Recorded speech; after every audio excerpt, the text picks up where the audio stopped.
pas, faut y aller en retard. Je m'excuse pour le retard, j'ai eu un petit problème technique, donc tu peux recommencer à zéro. Aucun problème. Je recommence à zéro. Bon, on va redire en une phrase ce que je vais dire. D'abord, bonsoir à tous. Et deuxièmement, on va dire que, en fait, on continue ici la question qu'on avait depuis le chapitre 29, qui est qu'est-ce qu'on peut faire avec Timtou Malev? L'assourdissement du cœur, on a dit comme c'est grave. Maintenant, comment on peut faire? On a cité, le Tanya a cité, que quand il y a une bûche qui n'arrive pas à prendre feu, alors qu'est-ce qu'on fait? On doit frapper la bûche pour que la flamme... C'est pareil. Ici aussi, mais va Chinle, on doit le frapper. C'est-à-dire qu'il doit se frapper tout seul, spirituellement, bien sûr. Il ne s'agit pas de s'infliger des coups, je ne sais quelle mortification, mais il doit, pareil, spirituellement se frapper. Alors, pour ça, le Hanmour Azaken ne va pas tout répéter parce que je suis en train de redire 2 chapitres, là, quasiment. Donc, le Hanmour Azaken nous a donné des chemins. Et il nous a dit, on a encore un. C'était le sujet de ce chapitre que nous sommes en train de faire. C'est qu'il a commencé en nous disant, on doit être cheval roi, bifne kol adam, comme disent les Chachamim. On doit être plus humble, se considérer comme plus bas que tout homme. Ça veut dire quoi? Ça veut dire que, comment on va réfléchir? On est au milieu de cette réflexion, hein, mais le principe est le suivant. On va regarder un Kal Shebekalim. C'est-à-dire quelqu'un, en termes clairs, un Kal Shebekalim, c'est quelqu'un qu'on appellerait un Rachagamo. C'est quelqu'un qui ne fait pas du tout les mitzvot, qui fait attention à rien, etc. etc. Kal Shebekalim, c'est vraiment très, très bas comme appellation. On va le regarder et on va observer quelque chose. Alors, quand on dit Veshval Roi Bifne Kol Adam, on doit être plus humble devant tout homme, ça inclut le Kal Shebekalim. C'est-à-dire que nous, par exemple, qui sommes des Beinonim, n'oublions pas que le Tanya s'adresse aux Beinonim. Donc nous qui sommes des Beinonim, et des vrais Beinonim, c'est-à-dire qu'on ne fait jamais une Avera, on n'a jamais une pensée de travers, on n'a jamais, etc., etc. Quand on voit un Kal Shebekalim, alors on doit se dire, il est mieux que moi. Et on doit se le dire sincèrement. Il n'est pas question de faire semblant, bien sûr, et de le dire, pour dire, voilà, on se considère comme plus humble que lui. Il faut vraiment le penser. On peut faire une chose pareille. Donc, le Admour Azaken a commencé à nous expliquer ce que ça veut dire. Un Kal Shebekalim, qu'est-ce qu'on attend de lui? On attend de lui une guerre terrible contre le Yetzara. Pourquoi? C'est un Kal Shebekalim, c'est un rachat. Ça veut dire, il a en lui, c'était le mot employé par le Admour Azaken, il a en lui le mauvais penchant qui brûle dans son cœur. Et lui doit se battre contre un feu brûlant. Et on lui demande d'aller au-delà de tout et de quand même résister.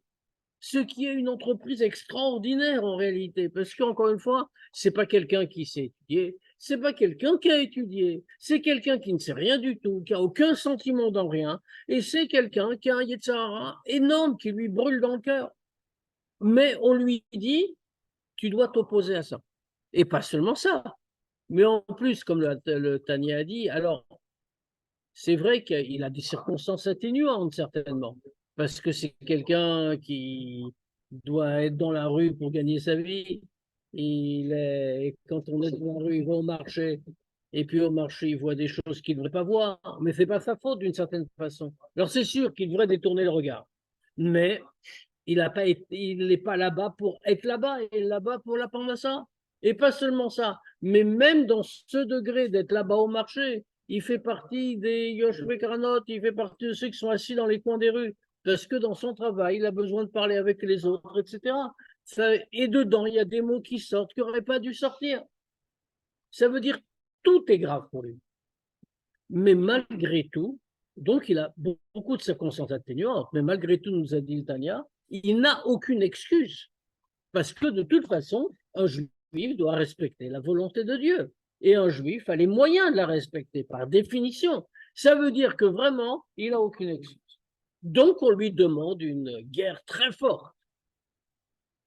Alors maintenant, on se retourne vers soi. Et on se dit, t'as vu ce que tu lui demandes, ce qu'on attend de lui? Et parce qu'il ne fait pas cette guerre, qui est une guerre surhumaine d'une certaine manière, Tu dis que c'est un rachat. Et toi, où elle en est ta guerre? Alors c'est vrai que toi, tu es un Benoni, et donc, bien sûr, tu n'as pas le même type de guerre à mener. Toi, tu n'as pas de problème, tu fais aucune avéra, tu n'as aucune mauvaise pensée, aucune mauvaise parole, rien du tout. Tout va très bien. Et tu fais beaucoup plus de mitzvot que le rachat. C'est même pas comparable. Mais ça, c'est en quantité. Mais profondément, qu'est-ce que tu fais? Où est-ce que tu en es de ta guerre? Est-ce que tu te fatigues? Par exemple, elle a donné, on est au milieu, hein. Il a donné déjà, dans ce qu'on a lu la fois dernière, il a donné l'exemple de la tfila. Comment tu fais ta tfila?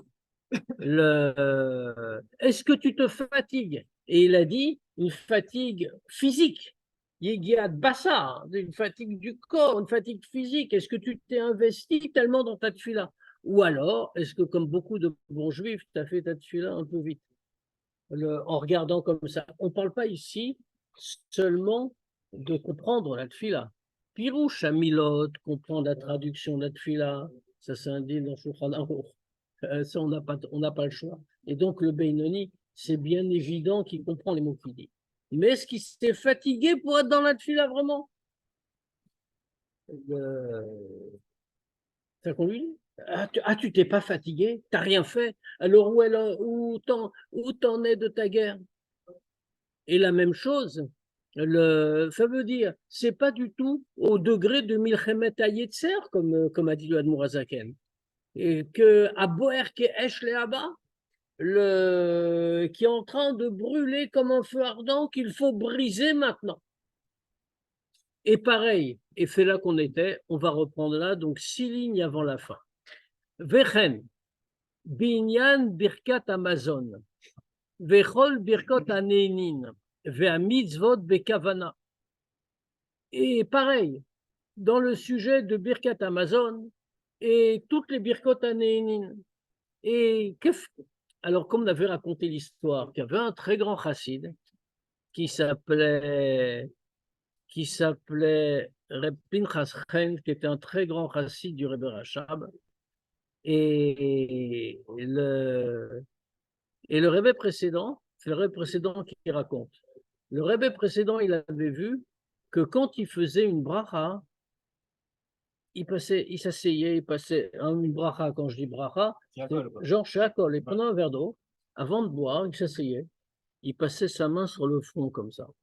Une fois, le rabbi précédent, il lui a été lui demander, il était encore jeune, il n'était pas rabbi, bien sûr, il a été le voir, il lui a dit pourquoi il faisait ça. Enfin, puis c'était pas c'est une fois, je sais pas, mais c'est tout le temps, c'est tout le temps.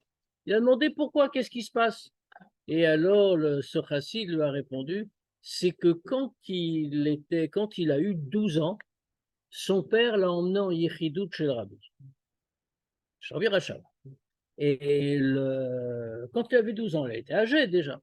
Quand il l'a emmené chez le rabbi en Yechidout, ce qui était un peu exceptionnel à l'époque. À l'époque, on n'emmenait pas les enfants chez le rabbi, etc.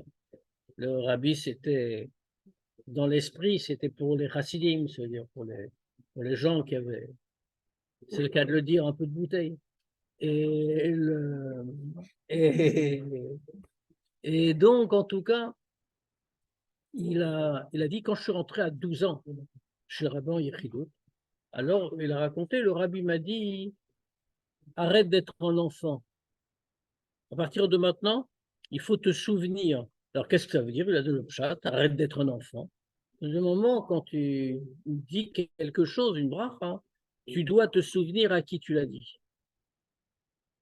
Il a dit donc maintenant, depuis cette époque, quand je dis une bracha, mais n'importe quelle bracha, parce que ça n'a pas d'importance, c'est pas la question de shmoné esrei ou autre chose.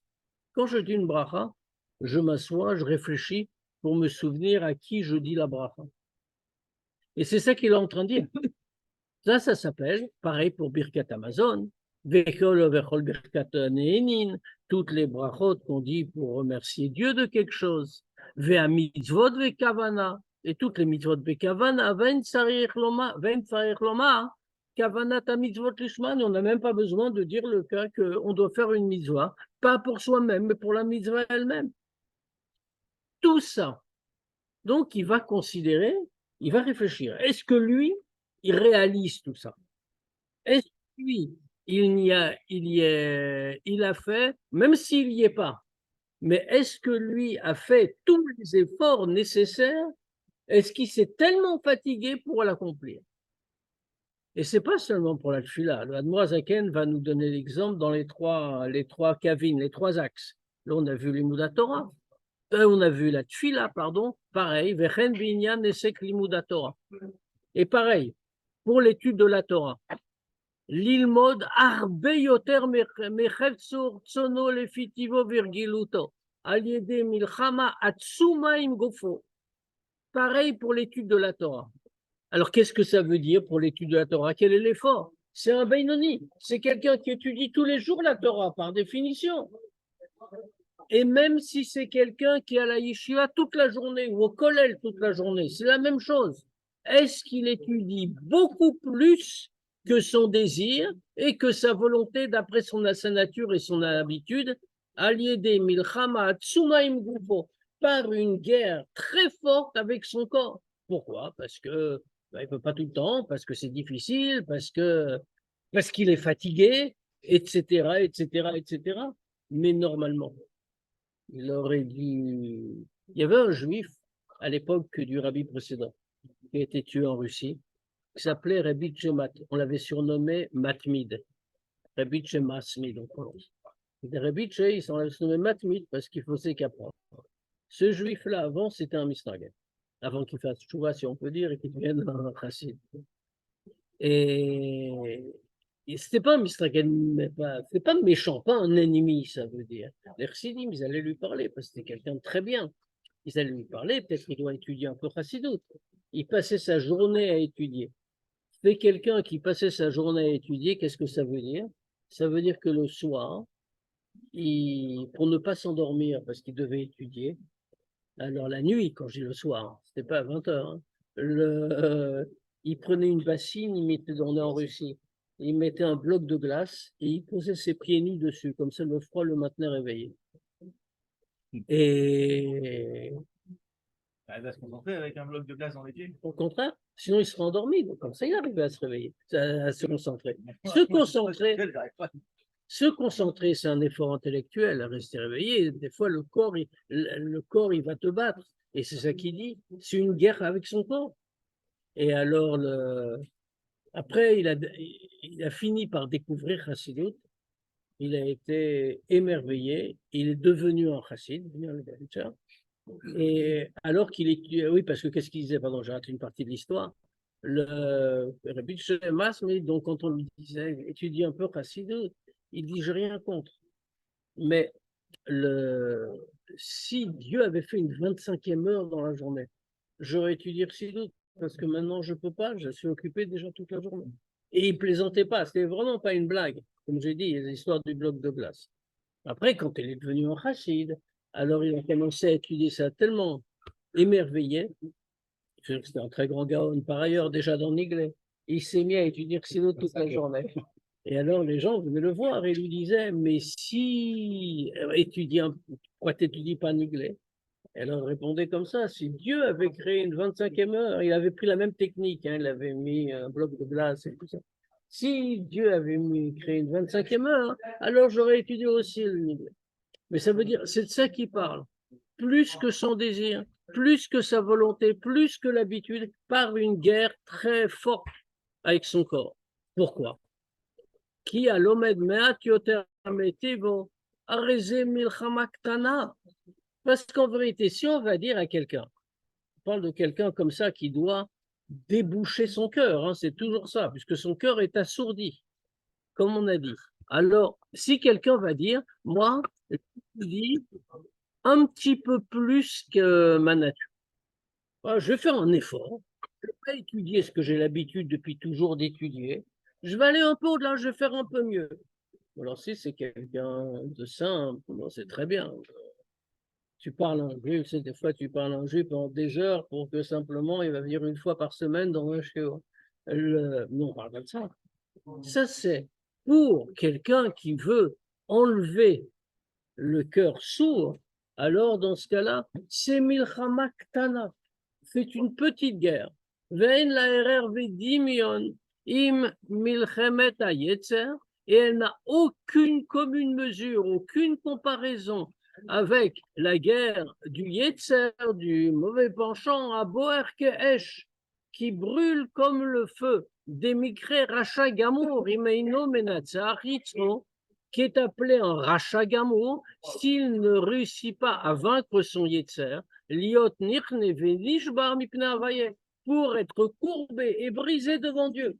Ça veut dire que ce qu'on attend du Kal Shebekalim dont on a parlé avant, du Racha Gamour, comme ils disent ici, c'est quoi? C'est qu'avec toutes les difficultés, avec le Yetzer qui va brûler dans son cœur, malgré tout, il va le vaincre. Il n'a pas le choix. Il n'a pas d'excuse. Donc, si lui, qu'est-ce qu'il dit? Ah, je vais rajouter un petit peu d'études. Il n'a pas du tout fait une guerre du même niveau. Alors, bien sûr qu'il a un niveau très supérieur à celui du Racha Gamour. Il n'y a aucun doute là-dessus. Très supérieur, il fait beaucoup plus de mitzvot. Mais la question, ce n'est pas la quantité des mitzvot. La quantité fait qu'est-ce qu'il donne de lui-même. Et ce qu'on vient de dire, c'est quoi? C'est dans le sujet de Asetov. Tous les exemples qu'on a donnés, dans les mitzvot qu'on doit faire. Mais le Admour Azaken continue. Umali prinat surmera, umali prinat vasetov. Et quelle différence que ce soit surmera, c'est-à-dire qu'on va rejeter le Yetzara, qu'on va le repousser, ou que ce soit asetov, parce qu'on va dire peut-être on doit repousser, ou asetov. Dans tous les cas, il s'agit de la volonté de Dieu, de la volonté du roi. Donc, ça veut dire ne pas obéir, ne pas écouter.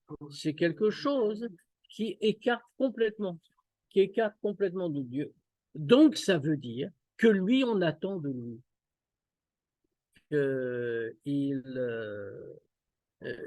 qu'il fasse une guerre qui soit du même niveau que celle du Racha Gamour. Vechen Bechar mitzvot, et c'est pareil pour toutes les mitzvot. Ou bifrat bedavar shebemamon, et en particulier ce qui touche à l'argent. Comme avodatat zaka avec agavna. Tu vas avoir une fin vite après le coup. S'il y a minyan, il y aura vite. S'il n'y a pas, on réunira les 10 forces de notre âme.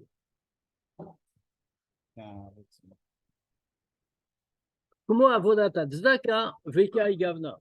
Comme, mais tu peux y aller, hein, si tu veux, je t'en voudrais pas. On est face à un dilemme. Non. Non, Comment avodata tzedaka gavna, comme la avodata tzedaka et toutes les choses comme ça. Ça veut dire quoi? On sait très bien que dans la tzedaka, on doit repousser plus loin la chose. Il y a une obligation de la tzedaka qui est de donner maaser, de donner chomesh. Mais comme l'Admour Azaken va le dire, il y a des choses qui vont beaucoup plus loin, beaucoup plus haut beaucoup plus haut que ça. Le Admorazaken dit, alors c'est vrai que dans la Gemara, à propos de la Zaka, c'est vrai que c'est marqué Al Yebazbez Yoter Michomesh. Celui qui gaspille, qui dilapide, qui donne énormément. Alors celui-là ne doit pas donner plus que le 5e. Mais quand le Admorazaken va citer ça plus loin dans le Tanya, le Admorazaken va tout de suite dire mais il est écrit Kol asher leish yiten be'ad nafsho. Tout ce qui appartient à l'homme, il va le donner pour sa vie. Imaginons, dit-il, dit l'Admorazaken, c'est un exemple qu'il donne dans le Tanya, que quelqu'un soit malade, et qu'il aille chez le médecin et qu'ils doivent acheter des médicaments, etc. Et tout ça, ça coûte très très cher. Personne ne va lui dire attention, limite-toi, parce que parce que tu n'as pas le droit de gaspiller plus du 5e de ta fortune. On va lui dire au contraire, tu dois tout dépenser, même si c'est tout ce que tu possèdes, tu dois tout donner pour sauver ta vie. C'est exactement pareil ici. Ça veut dire, l'Admorazaken dit maintenant c'est difficile parce que, bon, on comprend. C'est d'avoir Shubé Mammon, c'est une chose qui est attachée avec l'argent, etc., etc. Eh bien, la tzaka, c'est une chose où on doit se fatiguer soi-même, donner tout son effort. Alors, ça veut dire quoi? Si on veut résumer ce qu'on vient de dire, on va dire qu'en réalité, et on va dire aussi parce que ça permet de mieux comprendre la suite, parce que là, on a vu que des cas de Ve'asetov, où on peut toujours mieux faire. Maintenant, le Admorazaken ne va pas s'arrêter là. Il veut nous faire comprendre le sujet jusqu'au bout. Nous faire comprendre le sujet jusqu'au bout, ça veut dire y compris pour les mitzvot qui sont dans la catégorie de sourmera, les interdictions à respecter. Alors c'est sûr qu'on parle d'un Beinoni. Alors maintenant, le Beinoni, par définition, il n'a aucune mitzvah lotassé qu'il ne respecte pas. C'est encore plus difficile à comprendre qu'une mitzvah tassé. C'est sûr qu'il n'y a pas enfreindre une interdiction de Dieu. Il fait la volonté de Dieu. Ah, mais quoi? On va voir que même pour la catégorie de sourmera, il y a des choses à réfléchir qui vont nous montrer à quel point on peut se considérer plus bas que même le Kal chez Bekalim. Et en vérité, pour comprendre ça, il faut d'abord faire un petit préambule. C'est que qu'est-ce qui caractérise la Kedusha et qu'est-ce qui caractérise le contraire? Ce qui caractérise la Kedusha, c'est le bitul. Ce qui caractérise le contraire de la Kedusha, c'est le contraire du bitul, c'est la yeshut, le sentiment de sa propre existence. Quel rapport? Quand on regarde un Kal chez Bekalim et l'homme dont on a parlé ici, le Benoni, qui étudie, qui pratique le mitzvot, etc., etc., qu'est-ce qu'on a tendance à dire? Comme on l'a dit plusieurs fois. Bien entendu, l'homme qui est pratiquant et qui étudie, etc., est beaucoup plus élevé que le rachat, que le Kal chez Bekalim. Pourquoi? Mais en quoi il est élevé? Il est élevé en quantité de mitzvot. Alors c'est vrai que dans la halacha, être plus élevé en quantité de mitzvot, c'est tout ce qu'on demande. Après 120 ans, quand il va monter dans l'autre monde, on va lui dire, Shkoyer, tu as très bien fait dans ta vie, tu as une grande part de Gan Eden. Mais le but du Admorazaken n'est pas de nous montrer ça. Le but du Admorazaken, c'est de nous montrer un chemin pour s'attacher à Dieu, pour servir Dieu. Alors, dans ce cas-là, puisque c'est comme ça, qu'est-ce qu'on va regarder? On va regarder profondément. Et profondément, qu'est-ce qu'on voit? On voit que finalement, c'est une question de bitul. Si je suis près de la Gdusha, alors je suis totalement battel. Parce que ce qui compte, c'est pas moi, c'est la volonté de Dieu. Moi, je ne m'écoute pas. Moi, je n'existe pas. Si seule la volonté de Dieu existe, je vais me donner entièrement pour l'accomplir du mieux possible. Je vais aller au-delà de tout, comme on vient de dire. Maintenant, si c'est moi qui compte d'abord, dans ce cas, je vais faire la mitzvah. Je suis quitte, je vais l'accomplir et j'irai au Gan Eden. Mais quand je fais tout ça, profondément, à quoi j'ai pensé? Est-ce que j'ai pensé au service de Dieu? Non. J'ai pensé à ce que j'allais en tirer moi. C'est-à-dire qu'en réalité, même si je fais toutes les mitzvot, même si j'étudie la Torah, tout ça ne m'a pas retiré ma yeshut. Et de ce point de vue-là, je suis donc encore au même niveau que le Kal chez Bekalim, qui lui aussi ne cherche que son plaisir. Donc finalement, l'homme très bien, qui est un Beinoni avec tout ça, l'homme très bien, le Beinoni, doit se considérer avec sincérité comme quelqu'un de très bas. Parce que finalement, les petites mitzvot que fait le Kal chez Bekalim, elles sont... Ça lui a demandé des efforts que lui-même ne fait pas à son niveau. Encore une fois, ce n'est pas comparable dans la halacha, bien sûr. Mais les toutes petites mitzvot du Kal chez Bekalim ont demandé plus d'efforts au Kal chez Bekalim que tout ce qu'il fait lui. Donc, dans ce cas-là, il peut vraiment se dire, moi, je ne me donne pas à Dieu. Moi, je ne suis rien. On va le voir tout de suite dans les mitzvot de Sourmera, les lotassés en vérité. Va filou beprinat Sourmera. même dans le degré de Sourmera. Alors, on pourrait se dire, Sourmera, bah, le Benoni, il n'a rien à se reprocher par définition. Peut-être qu'il a une insuffisance dans Asetov. Mais Sourmera, pourtant, Yachol Kol Ish Maskil, tout homme qui réfléchit. Ish Maskil, c'est un grand Ohar Kavod, hein, sous la plume du Admour Hazaken. Un homme qui pense, qui réfléchit, qui comprend. C'est quelqu'un, un vrai Benoni.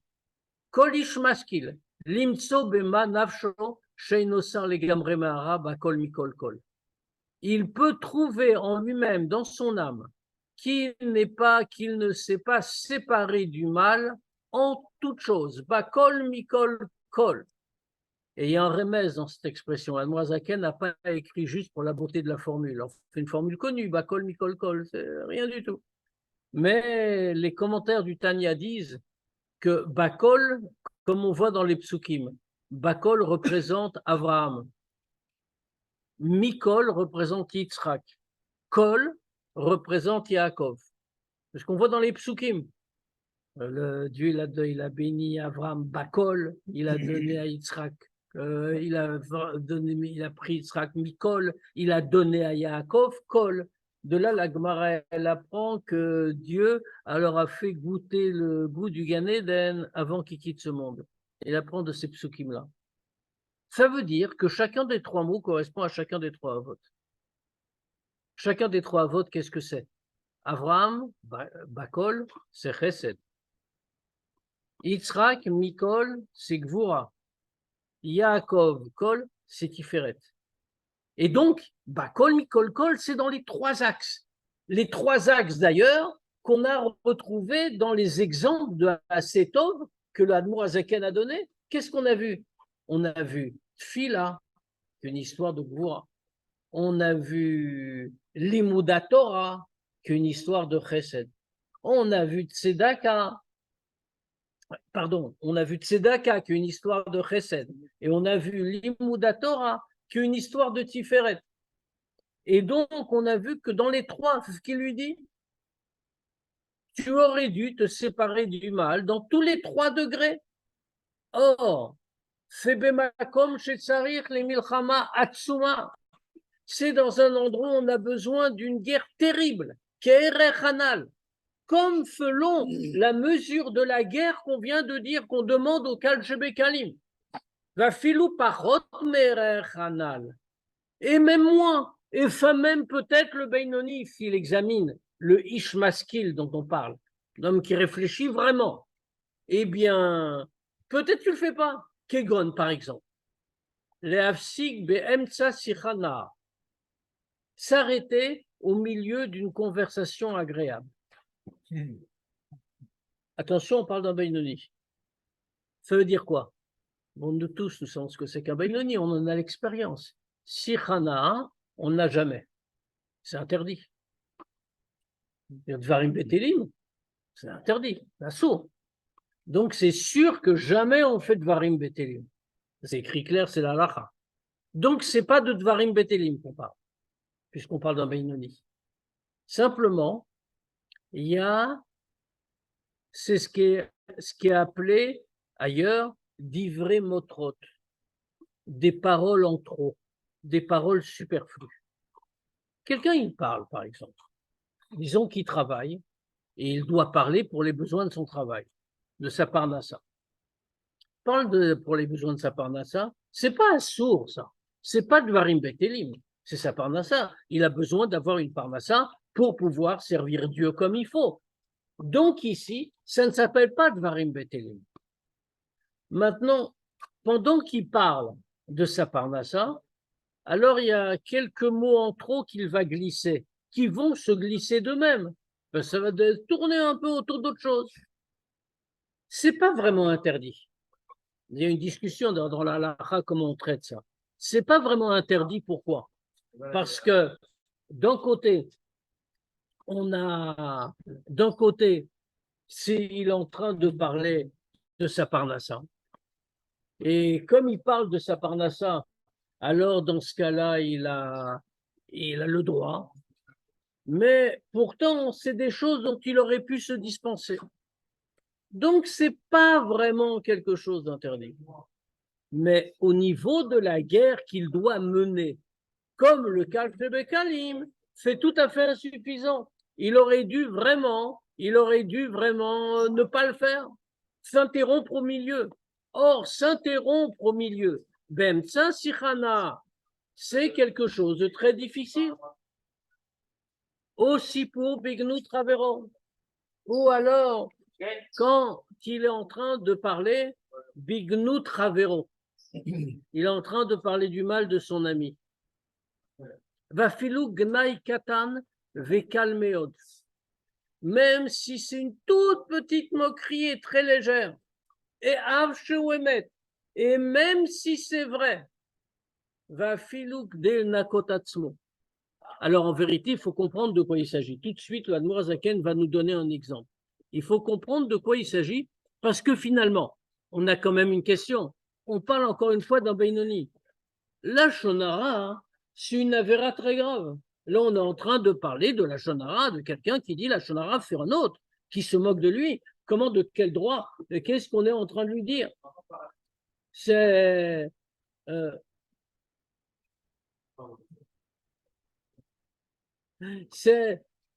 quelque chose qui est très difficile à comprendre. Comment c'est possible de voir ça? Alors, c'est ce qu'on nous dit. Comme par exemple le cas, Kenoda, Mea de Amar Rabbi Shimon Le'aviv Rabbeinu Akadosh. C'est rapporté une histoire dans la Gemara que Rabbi Shimon, fils de Rabbi Yehuda Akadosh, Rabbi Yehuda Nassir, le Rabbi Yehuda Nassir, Rabbeinu Akadosh. Donc, un jour, l'histoire, elle est comme ça. Un jour, Rabbi Shimon est arrivé chez son père avec un guet. Pas pour lui, hein, pour quelqu'un. Un guet pour quelqu'un. Et le guet n'était pas passour, dit la Gemara. Mais il n'était pas fait de la façon que voulait Rabbeinu Akadosh. Il n'était pas de la meilleure façon possible. Et donc, le Rabbi Yehuda Anassi, quand il a vu le texte du guet, n'était pas content. Et on voyait sur son visage qu'il était mécontent. Alors, à ce moment-là, le Rabbi Shimon lui a dit les mots suivants. La vana ktave et la Yehuda chayta ktave. C'est pas moi qui l'ai écrit, mais c'est Yehuda Chayta, c'est un juif qui vivait à l'époque. C'est lui qui l'a écrit. Oh, il n'a rien dit de mal en vérité. Non, bon. Il n'a rien dit de mal. Le guet n'est pas passou. Le guet, on peut l'utiliser tel quel. Sauf qu'il n'est pas exactement comme voulait Rabbeinu Akadosh, il n'est pas de la meilleure façon. Maintenant, à part ça, il a fait pour se défendre. Il voulait d'abord, même, il y a une sira où le rabbi reprend cette histoire, et le rabbi dit que, en commentant l'histoire, qu'en réalité, qu'est-ce qu'on reproche à Rabbi Shimon? Parce que finalement, Rabbi Shimon, au contraire, il a lutté pour Kiboudav. Pourquoi? Parce que son père, Rabbeinu Akadosh, il a vu que son fils, il faisait des guitines comme ça. Pourquoi il n'était pas content? Il n'était pas content de lui. Il avait honte. Comment mon fils, il écrit un guet comme ça? Donc, d'une certaine manière, c'était même un yann de Kiboudav. Il a dit à son père, c'est pas moi, ne m'en veux pas, j'y suis pour rien, c'est telle personne qui l'a fait. Et il n'a rien dit de plus. Qu'est-ce que lui répond son père? Va à Marley, il lui a dit, écarte-toi de la shonara. Ça veut dire quoi? Il n'a rien dit de mal. Encore une fois, c'est pour se défendre. Pourquoi? Parce que même ça, ce qu'il a dit ici, c'est un gnaï katan vekal. C'est une toute petite moquerie et très légère. Mais quand on est un Beinoni et qu'on veut se battre pour accomplir, pour désassourdir son cœur, comme on a dit, dans ce cas-là, il faut une guerre terrible, une guerre profonde, comme celle du Kal Shebekalim pour ne pas faire des avérotes plus graves. Et lui, il ne l'a pas fait.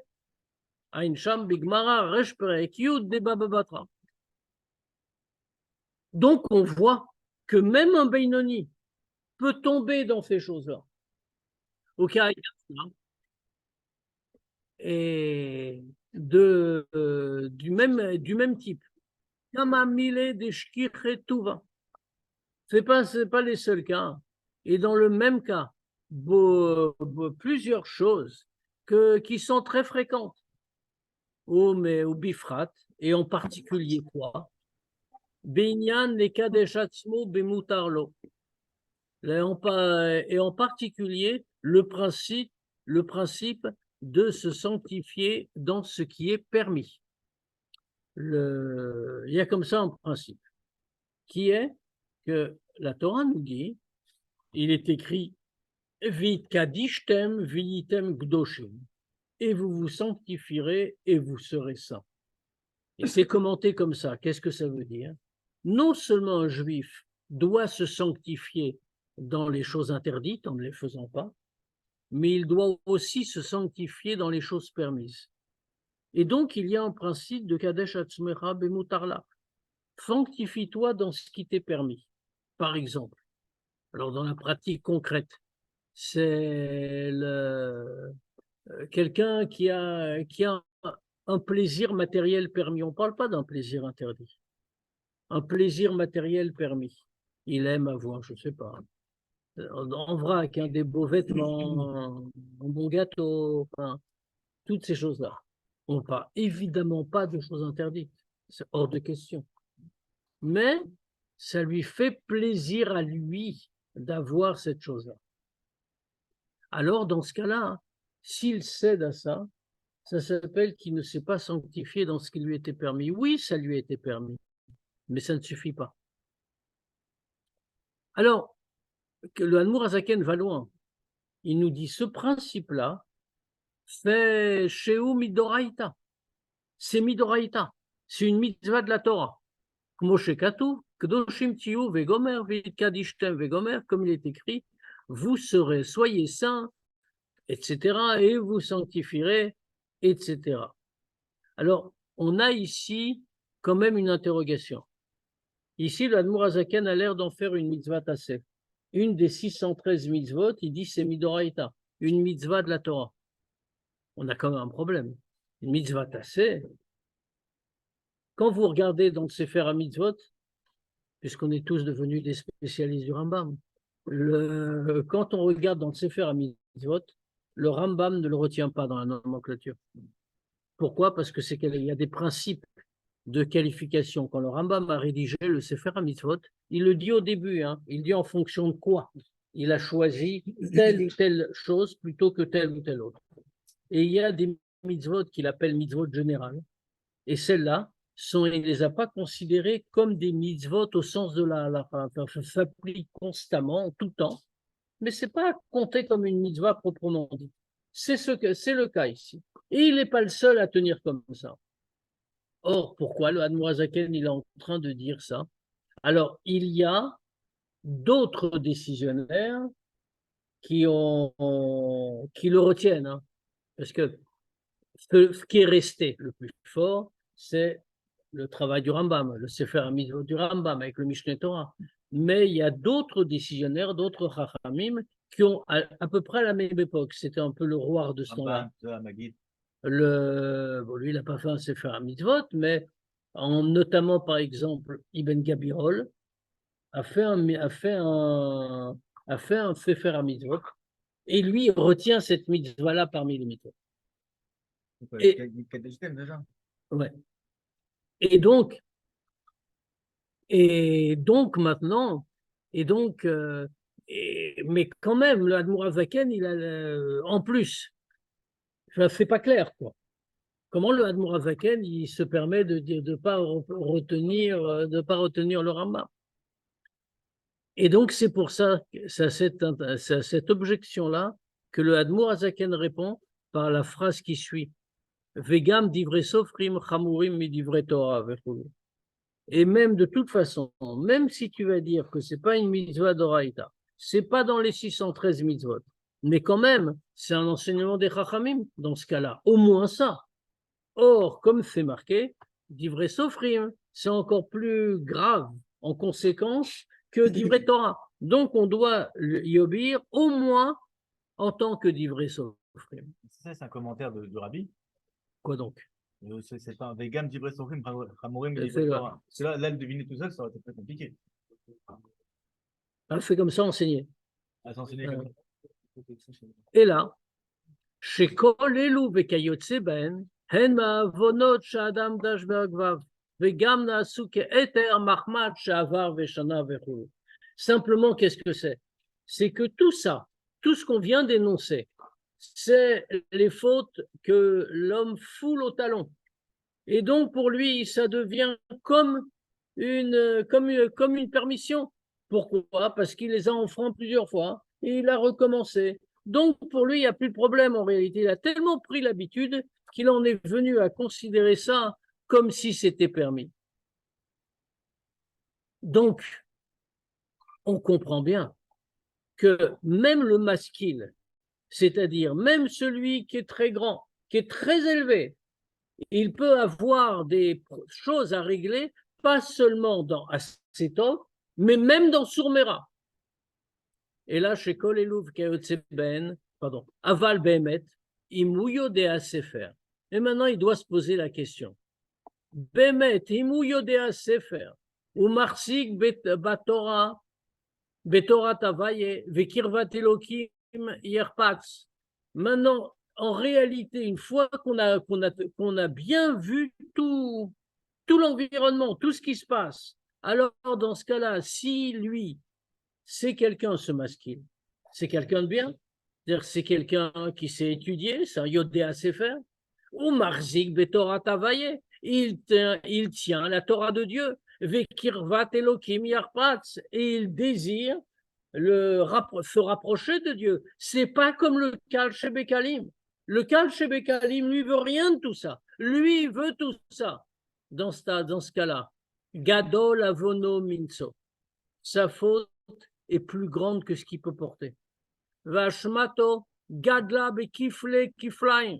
Et sa faute, elle est plus grande et redoublée par rapport à celle du Kal Shebekalim. Bema Sheinon Nilcham ou Midgaber al Yitzro, par le fait qu'il ne fait pas la guerre, il ne surmonte pas son Yetzer Hara, Be'erer ou Prinat Milchama Atsuma Anal, par rapport à la guerre qu'il doit mener, comme on a expliqué avant, c'est beaucoup plus grave.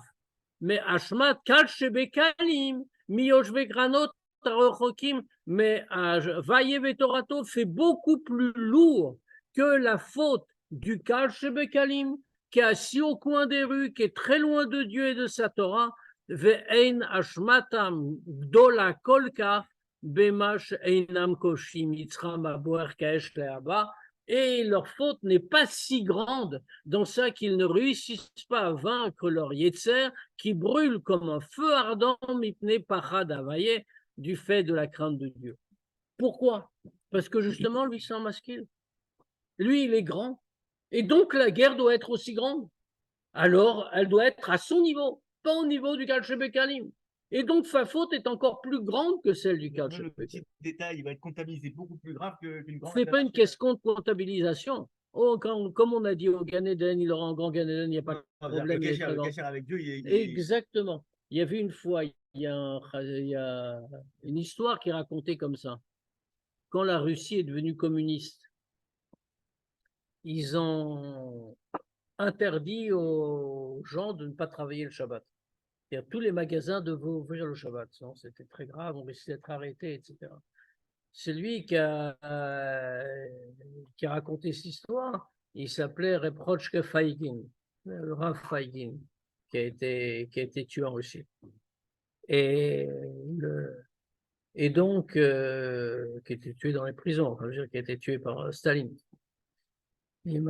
Et donc, en tout cas, lui, il a raconté comme ça, que quand la Russie est devenue communiste, il y avait, enfin, il a raconté, on l'a vu. Et il y avait là-bas un cordonnier qui habitait, l'histoire, elle s'est passée à Poltava. Il y avait un cordonnier qui avait un magasin, un petit magasin, une petite boutique là-bas à Poltava.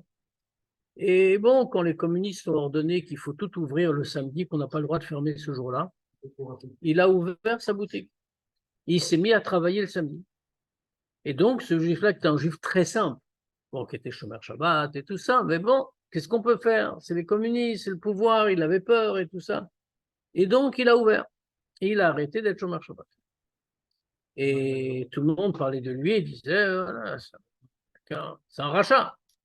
Surtout à l'époque, ne pas être chômeur Shabbat, c'était un truc. Il n'y a personne qui n'était pas chômeur Shabbat en ce temps-là. Et donc, les gens commençaient à dire comme ça.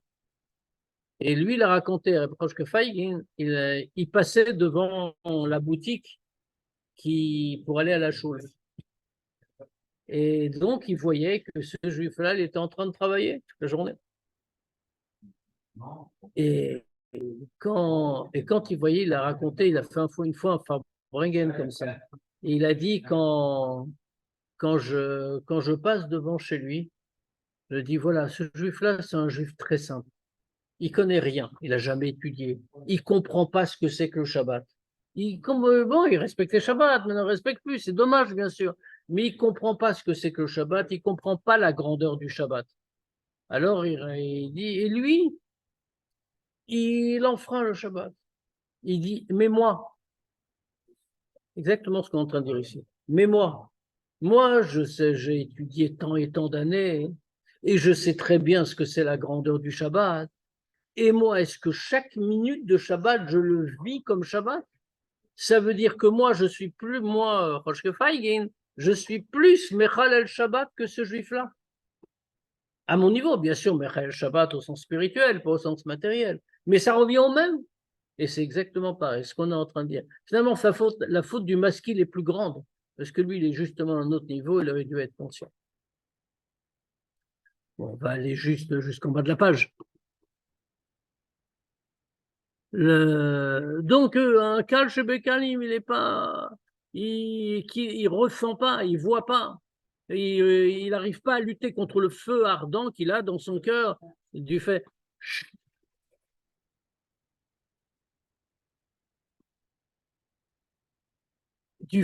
à cause de la crainte de Dieu. Amevin ou Mabit el Kol Maasehem, qui comprend et qui voit toutes leurs actions. Kashmat Kol Akarov Akarov El Hashem, Vel Torato Vavodato, comme la faute de quelqu'un qui est plus proche de Dieu, de sa Torah et de sa Avoda. Comme les Chachamim ont dit à propos de Acher. Acher, c'était Elisha ben Avouya. C'est son nom. Elisha ben Avouya, c'était quelqu'un d'un très grand Talmid Chacham et qui a mal tourné. Et donc, après, spirituellement, il a eu beaucoup de choses qui lui sont arrivées après, et spirituellement, il a été très gravement puni. C'est pour ça qu'on ne cite même pas son nom. Dans la Gemara, il a appelé Acher. Quelquefois, on parle de lui parce qu'il enseigne quelque chose, il transmet quelque chose, mais quand il transmet quelque chose, on dit c'est Acher qui transmet. Et c'est pas Elisha ben Avouya. Et à tel point, rapporte la Gemara, qu'il y a une bat kol, il y a une voix qui est sortie un jour du ciel. On a entendu donc la voix qui disait Shovu banim shovevim, revenez mes enfants, chutz me acher, en dehors de acher. Donc, ça veut dire que c'est une chose très grave. Mais pourquoi c'est tellement grave pour lui? D'accord, il a mal tourné alors. Malheureusement, c'est pas le seul juif qui a mal tourné.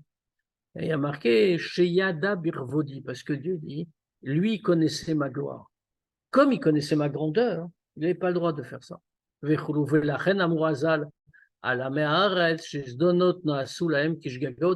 pour ça que les Khamim, ils ont dit, c'est pour un ignorant, que même les fautes volontaires, ça devient considéré chez eux comme des fautes involontaires. Pourquoi?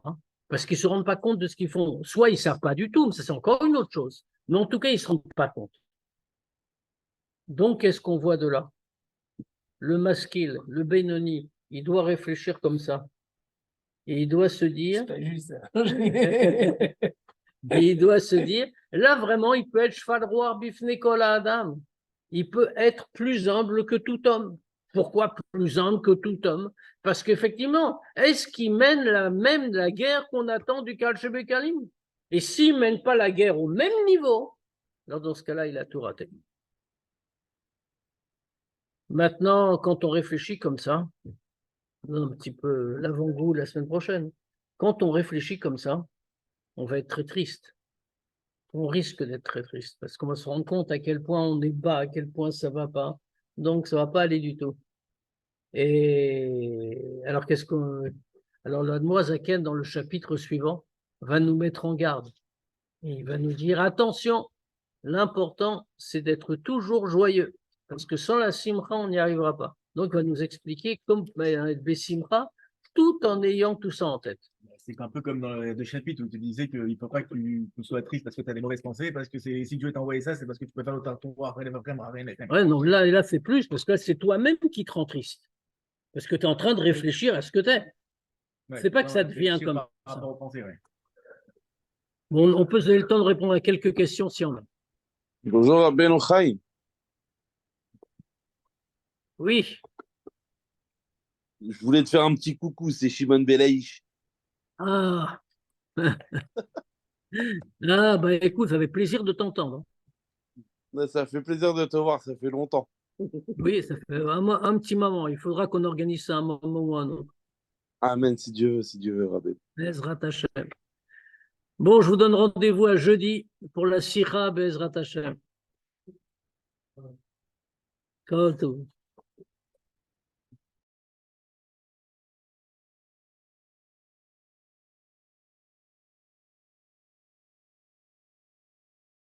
Oui.